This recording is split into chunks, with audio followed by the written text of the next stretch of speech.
La bataille de Waterloo. Pourquoi est-elle si signifiante? Pour les Anglais, c'est la bataille du siècle où les braves Britanniques ont anéanti par eux-mêmes la redoutable armée continentale du tyran Napoléon et ont libéré l'Europe tout entière. Les Français la voient plutôt comme une défaite héroïque qui a marqué la glorieuse fin du Premier Empire. En tout cas, c'est l'événement qui conclut une période de guerre massive et de dévastation épouvantable. Mais que s'est-il passé durant cette bataille que Victor Hugo la surnomme la charnière du XIXe siècle? C'est ce que nous allons voir aujourd'hui. Mais tout d'abord, un bref sommaire de la Révolution française et des guerres napoléoniennes. Bon, voici la France. Elle est une république dont le représentant de l'État s'agit d'un président. Cependant, cela n'a pas toujours été le cas. À la fin du XVIIIe siècle, il y a eu ce qu'on appelle la Révolution française. Durant cette période, le peuple a réalisé que mourir de faim pendant que l'aristocratie pouvait se contenter de festins régulièrement n'était pas la seule option. Puisque le gouvernement corrompu ne semblait pas exactement coopérer pour instaurer des réformes dans une période d'absolutisme, les paysans se sont contentés de la violence. Je ne vais pas vous dire qui a gagné la guerre civile, mais indice. Les Bourbons ont disparu et un certain Robespierre qui adore la guillotine entre en pouvoir. Ensuite, la France décide que c'est pendant une période d'instabilité autant au niveau national qu'au niveau international qu'il allait déclarer la guerre à l'Autriche. Heureusement, il y a eu- il y avait un général provenant de la Corse qui a sauvé son pays entier contre les ennemis. Et c'est grâce à cette campagne-là que le général monta les rangs pour ensuite devenir premier consul et empereur, tout en commandant l'Europe. C'est après la guerre de la Cinquième Coalition que l'Empire a atteint son apogée, contrôlant quasiment toute l'Europe continentale sous toute forme d'alliances, d'États clients ou de contrôle direct. Mais toute chose a une fin.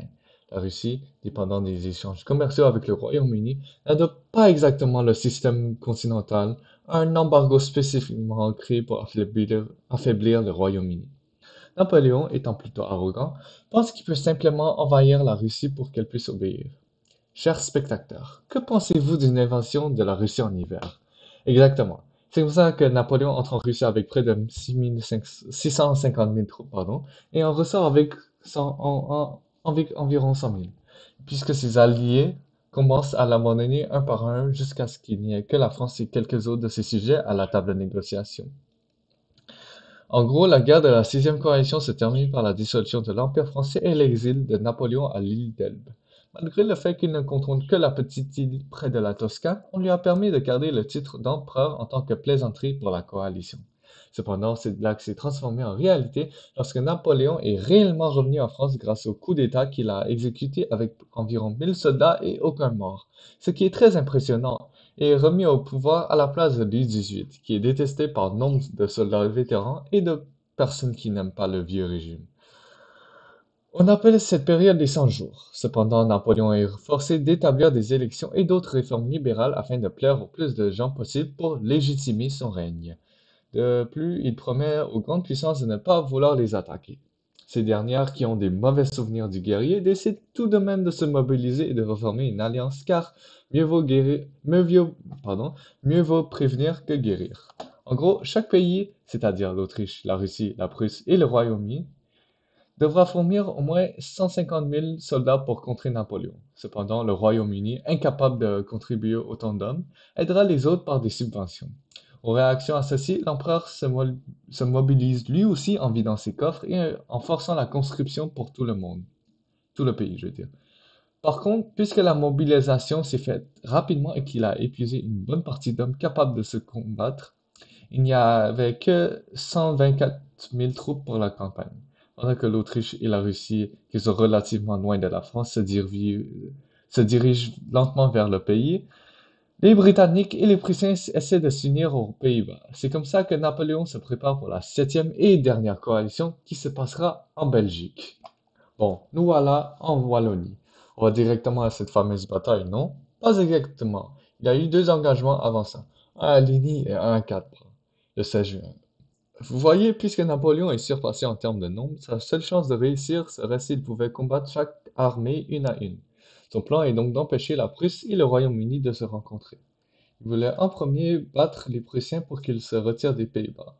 Ensuite, il pourra isoler le Royaume-Uni et finalement les anéantir. C'est donc à ces deux batailles-là qu'il essaie d'accomplir ses objectifs. Heureusement pour lui, il remporte la victoire à Ligny où il engage l'armée prussienne. Cependant, même s'il a infligé de forts dégâts à celui-ci, ces derniers ne sont pas complètement vaincus et se retirent à Wavre plutôt qu'à Namur et à Liège. Cela ne semble pas si important, mais je vais vous expliquer un peu plus tard comment ça a influencé la bataille de Waterloo. À quatre bras, sous le commandement du maréchal Ney, un nom que nous allons revoir plus tard, les Français et les Britanniques s'engagent, mais sans résultat. Cette bataille inconclusive coûte cher à Napoléon car cela permet à Wellington de se mettre en position défensive à Mont-Saint-Jean. Pourquoi Mont-Saint-Jean? Parce que Wellington doit empêcher les envahisseurs de prendre Bruxelles puisqu'il serait embarrassant de perdre une ville majeure en quelques jours seulement.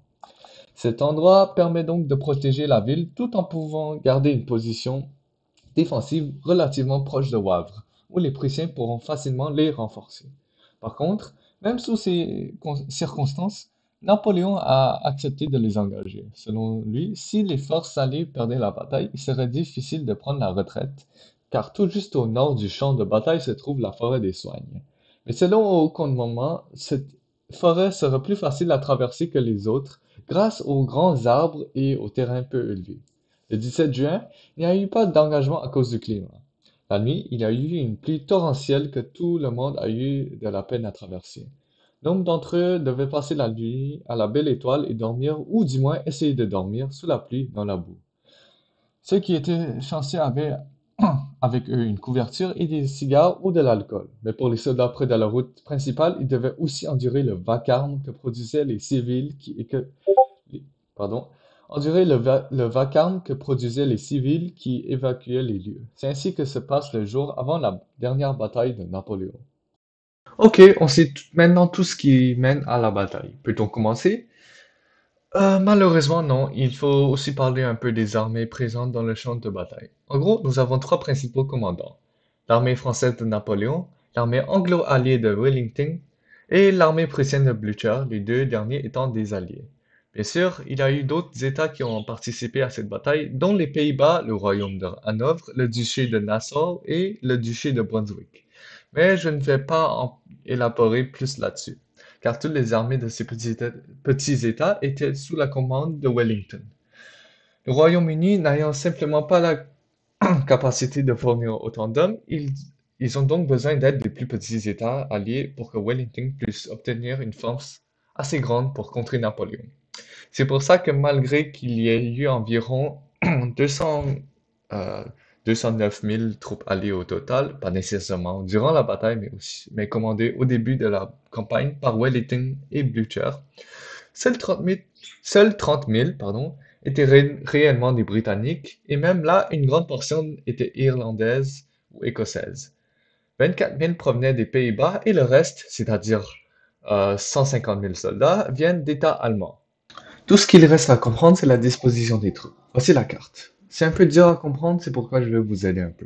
Voyez comment l'aile de l'ouest et le centre est très solide comparé à l'aile de l'est.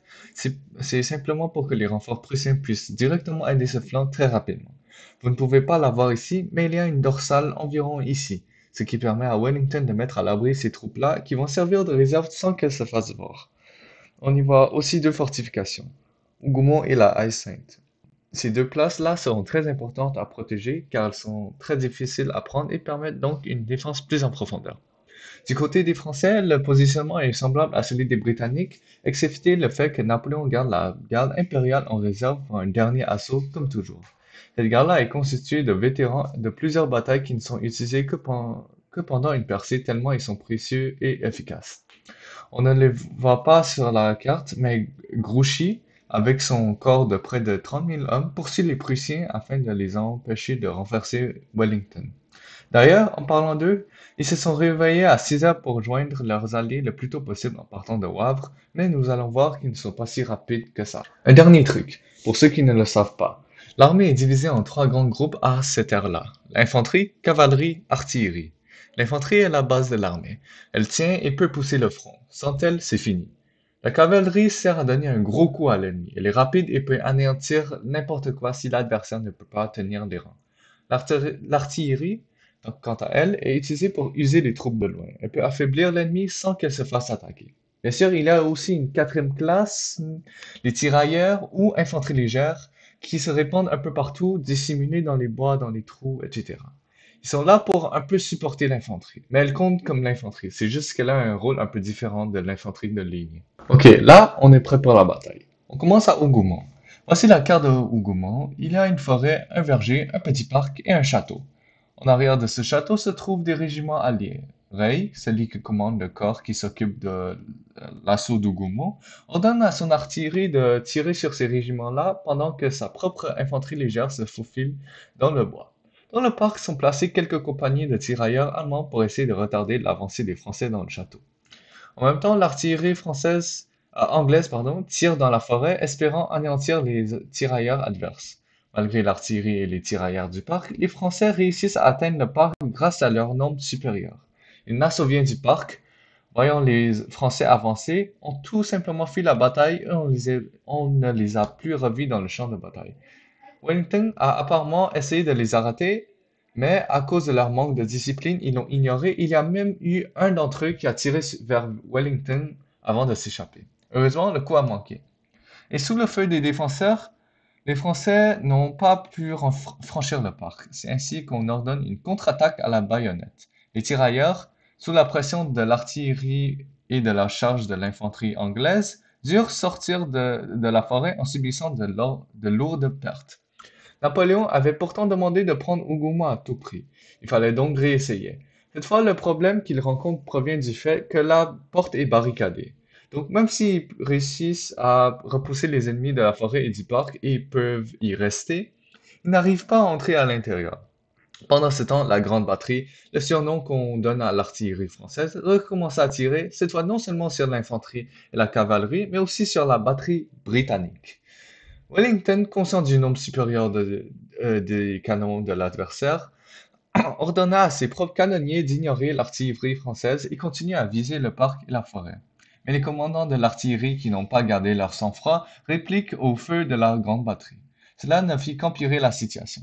Les Français, voyant qu'ils étaient attaqués, concentrent leur feu sur eux. En fin de compte, ceux qui n'ont pas obéi aux ordres n'ont rien gagné de cet engagement, ayant subi de fortes pertes et rien accompli en fin de compte. Bon, revenons à Hougoumont.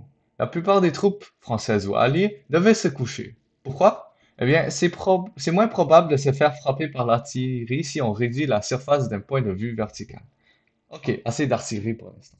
Cubière, un des colonels qui commandait l'attaque à Hougoumont, découvrit qu'il y avait une autre entrée au château plus au nord et moins protégée, puisqu'il s'agit de la ligne de communication entre l'intérieur et l'extérieur. Le régiment s'est donc dirigé vers cette porte, mais la retrouva barricadée elle aussi. Heureusement, un officier sous le nom de Legros, qui était auparavant un sapeur, savait comment manier la hache et détruire les fortifications. Les troupes françaises ont donc une ouverture et plusieurs d'entre elles ont pu s'infiltrer avant que MacDonnell, un lieutenant-colonel présent dans le bâtiment, qui était britannique bien sûr, referme la porte pour empêcher le reste d'y entrer. Leur nombre étant insuffisant, les seuls hommes qui sont parvenus à rentrer sont anéantis rapidement, laissant seul un jeune tambour français en vie. Le reste du régiment, sous le feu ennemi, dut se retirer, laissant les alliés reprendre le terrain perdu. On revient au canon, cette fois au centre du front. Napoléon demande à sa batterie de tirer sur les troupes sur la colline. Bien que les tirs soient rapides et nombreux, peu de dommages ont réellement été subis grâce à la crête qui cachait la majorité des soldats. Maintenant, l'attaque de la Haie-Sainte commence. La Haie-Sainte, une ferme paysanne, est constituée principalement de trois sections: le verger, les bâtiments et le potager. L'un L'une des divisions du corps d'Erlon, qui s'occupe de l'est du champ de bataille, envahit le verger de la ferme. Cette division, qui se nomme d'Onslow, comprend près de 700 hommes, alors que le bataillon hanovrien de Baring, les défenseurs, n'a que 400 hommes. Baring réalise que le verger ne peut pas être défendu correctement et ordonne ses troupes de se réfugier à l'intérieur de la ferme. Les Français essayèrent de pénétrer le bâtiment, mais sans succès. Le feu des Allemands est trop intense. Ils se sont donc résolus à mettre feu aux édifices. Puisque la nuit précédente, tous les objets inflammables ont été pris pour faire un feu de camp, ils ne prennent pas feu. À l'extérieur de la ferme se trouvent aussi des troupes britanniques placées dans ce trou de sable. Elles défendent le flanc arrière et tout allait bien au début, mais les Français sont tellement nombreux qu'à la fin elles devaient se retirer, laissant le nord de la ferme sans défense. On envoya alors 600 soldats pour renforcer la Haie-Sainte. Baring, voyant les troupes alliées se diriger vers lui, décida que c'était le moment parfait pour lancer une contre-attaque. Et oui, ils ont réussi à repousser les Français près de la grange. Ce qu'ils ne savaient pas, par contre, c'est qu'une vague de cavalerie lourde, des cuirassiers, s'approchait vers eux rapidement. Baring ordonne donc à ses troupes de se réfugier dans la grange, mais en vain. Les soldats allemands, pris par la panique, se dépêchent pour atteindre la crête d'une colline proche d'eux et forment un carré qui a un bon réflexe de vétéran d'habitude, mais qui a causé des pertes horrifiantes. La moitié des renforcements ainsi que plusieurs des troupes de Baring sont anéantis en quelques minutes. Heureusement, une petite quantité d'hommes sont restés et ont défendu la ferme pendant que les autres se démêlaient de leur situation. Les cuirassiers, les voyant en formation carrée, une technique dont j'en parlerai plus tard, sont simplement partis pour attaquer leur artillerie sans défense pour ensuite rejoindre leur infanterie. À ce point-ci, la haie Sainte est complètement isolée de la ligne alliée. Que se passait-il autour de la ferme? Eh bien, D'Erlon, le maréchal du corps qui s'occupe de l'aile droite, pousse droit devant lui. Une première ligne de défenseurs constituée de 3 brigades, dont 2 sur les flancs, laissant une brigade hollandaise défendre le centre, ne peut pas résister à l'avance des Français et recule. La deuxième ligne, sous Sir Picton, est couchée en arrière du foliage sur le bord du chemin ici, qu'on nomme chemin d'Ohain. Ceci est à l'abri du feu de la bande de la grande batterie et attend patiemment l'arrivée des Français pour qu'elle puisse les prendre par surprise. L'effet fut terrible, car les troupes de Picton avaient déjà beaucoup souffert à 4 bras et n'avaient simplement pas assez d'hommes pour remplir les rangs. Et l'ennemi avait déjà anticipé cette embuscade bien avant, puisque se coucher par terre était une méthode très fréquemment utilisée par les Britanniques en Espagne et les officiers français le savaient. Picton, nerveux des pertes qu'il subissait, ordonna la charge à la baïonnette qui échoua. Cette contre-attaque n'y fit rien pour repousser les lignes françaises et Picton mourut même dans cet engagement. Les bataillons, qui avaient aussi reçu l'ordre de charger, continuaient à tirer plutôt que d'écouter vu le nombre de morts. Et puisque la ligne ennemie avait simplement plus de fusils, elle continua d'avancer sans peine. C'est à ce moment-là que Lord Uxbridge, général de l'aile Est, décida d'utiliser sa cavalerie. Fort de près de 2000 sabres, les 2 brigades qui ont participé à cette charge ont décimé et démoralisé l'ennemi. Dans le désordre, 2 des régiments de cavalerie ont chacun capturé un aigle. Ces 2 aigles sont des objets de valeur car ce sont essentiellement des trophées de guerre pour les Alliés. La cavalerie, dans son momentum, a complètement défait le progrès de l'infanterie d'Erlon et a harassé les cuirassiers de Tantôt, ainsi que l'artillerie. Dans ce temps-là, les troupes alliées ont repris cette position, mais les choses allaient mal tourner pour les Anglais. Les cavaliers, par manque de discipline et d'officiers encore vivants, se sont trop dispersés et quand les supérieurs ont donné l'ordre de se regrouper, peu les ont vraiment suivis. C'est pourquoi ils se sont fait détruire quand les lanciers français et une autre sorte de cavalerie sont intervenus. Des 2000 cavaliers qui ont participé à la contre-attaque, 1200 y ont perdu la vie à la fin de cette charge. Même à ça, la cavalerie anglaise mérite d'être honorée pour avoir sauvé la situation.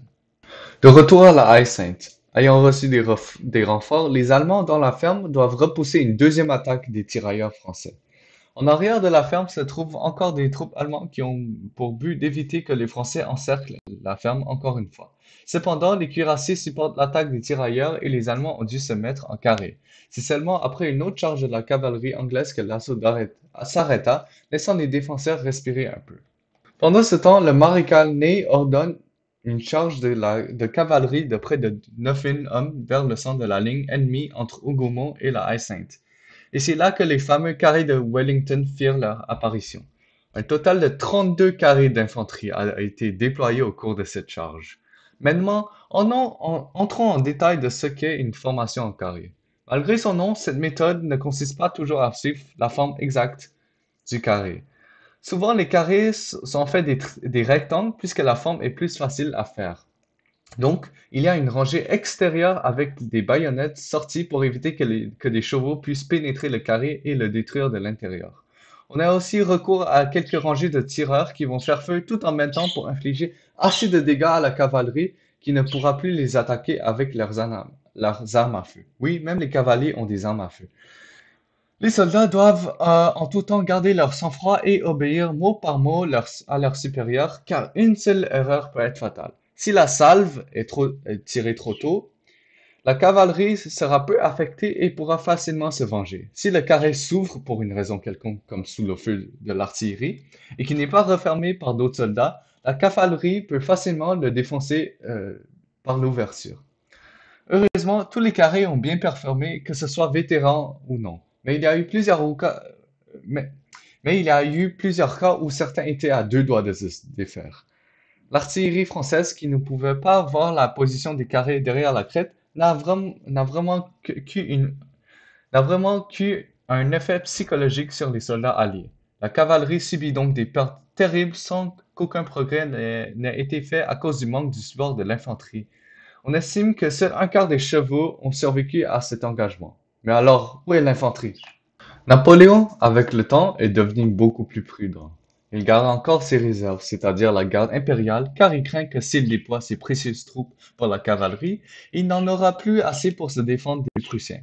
Malgré que ce soit une erreur de sa part, cette décision était quand même justifiée. Les Prussiens, dont je suis certain que plusieurs d'entre vous ont oublié, sont finalement arrivés. Comment sont-ils venus si tard? Eh bien, ils se sont réveillés à 6 heures, mais plusieurs incidents, comme un pont qui a brûlé, ont retardé tellement la marche qu'ils ne sont sortis de Wavre qu'à 10 heures. Ensuite, la boue provenant de la pluie de la nuit précédente a ralenti non seulement les canons d'artillerie, qui s'enfoncent facilement dans la boue, mais aussi ceux d'en arrière qui doivent attendre que la route se débloque de ces pièces d'artillerie avant d'avancer. Finalement, à 16h30, ils sont arrivés.